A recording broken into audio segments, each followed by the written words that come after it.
तर खूप चांगलं जसं आपलं जे टेन्शन आहे ते अ, काळजी करून किंवा त्याचा विचार करून काही उपयोग नाही आपल्याला.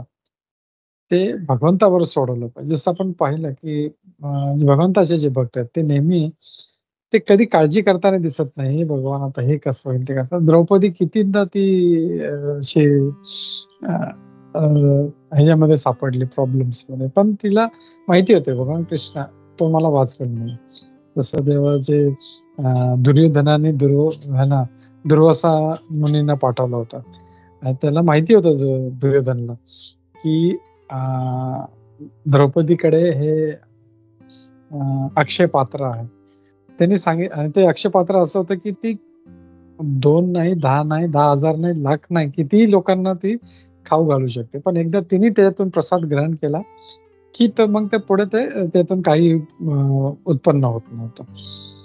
तर हे दुर्योधनाला चांगलं माहिती आहे. म्हणून त्यांनी काय केलं, तो इतका कपटी होता. त्यांनी सांगितलं, की जेव्हा द्रौपदीचं खाऊन होऊन जाईल, त्याच्यानंतर तुम्ही त्यांच्याकडे जा आणि दुर्वासा मुनी कधी एकटे जात नाही. म्हणजे असं घाबरण्यासारखं काही नव्हतं. कारण कोणाला वाटेल, अरे दुर्वासा मुनी एकटे येतात, कोणाला काय घालायला काय प्रॉब्लेम नाही. कोण ऋषी मुनीच येतात, भक्त येतात, त्यांना जेवण. पण दुर्वासा मुनी असे आहेत एक मुनी, की जे आपल्याबरोबर नेहमी म्हणजे ऑल्वेज मिनिमम त्यांचे 10,000 शिष्य त्यांच्याबरोबर चालतात. कुठेही जायचं समजा आता आपल्याला कोणाला इन्व्हाईट करायचं असेल, तर आपल्याला माहिती आहे, की बाबा जास्तीत जास्त 1 किंवा 2 लोकं येतील त्याच्यावर. पण दुर्वासा मुनींना इन्व्हाईट करायचं म्हणजे 10,000 शिष्य त्यांच्या बरोबर. तर हे जेव्हा दुर्वासा मुनी आले त्यांच्याकडे आणि बोलले, "बाबा मी आता प्रसादमला येतो तुमच्याकडे." ती एवढी घाबरली, बोलली, "आता मी काय करू?" आणि सरळ तिने भगवंताचं ध्यान केलं. "हे कृष्णा, गोविंदा तू वाचव आता." आणि लगेच तिथे भगवान कृष्ण समोर आले तिकडे. बोलला, "मी इथून चाललो होतो. कसं चाललंय? काय चाललंय?" "बरं, व्यवस्थित आहे सगळं." बोललं. तर बोलला, "चल मला भूक लागली, काहीतरी खायला दे." ते बोलते, "अरे बघ, इथे ऑलरेडी दुर्वासा मुनी येऊन बसला, तू पण खायला मागतो. मी काय करू?" ती बोलते, "माझ्याकडे काही नाही, सगळं संपलंय." म्हणतं, "एक बघ काहीतरी असेल त्या भांड्यामध्ये." आणि तेव्हा ती बघते एक एक भाताचा शीत असतो एक. आणि ती बोलते, "तो दे." आणि ते जेव्हा घेते आणि जेव्हा भगवान खातात, तर लगेच जे भगवान जे आहेत ते सारे सृष्टी त्यांच्या पोटात आहे. तर जेव्हा त्यांनी खाल्लं, तर दुर्वासा मुनी बरोबर जे 10,000 शिष्य होते, सर्वचे सर्व हे एकदम तृप्त झाले. म्हणजे ते अंघोळीला गेले होते. बोलले, "आम्ही अंघोळ करून येतो तुझ्याकडे प्रसाद घ्यायला."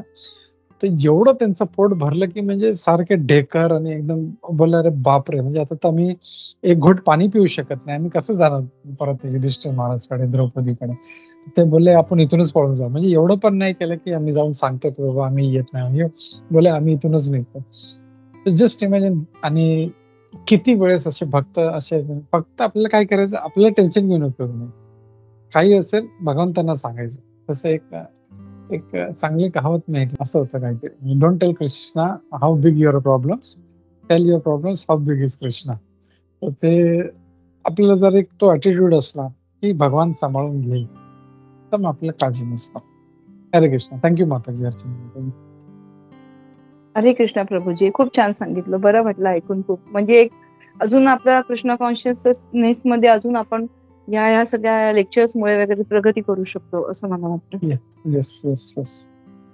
तेच आहे ना, की अ, अ, भगवंताचे जे उपदेश त्यांनी सांगितलं, तुम्ही काळजी करू नका, मी तुमची काळजी. तर हे त्यांचं अनुसरण केलं आपण. बाबा हां, मला काळजी नाही. तो बघ आता काहीही असू दे, मोठ्यातलं मोठं असं.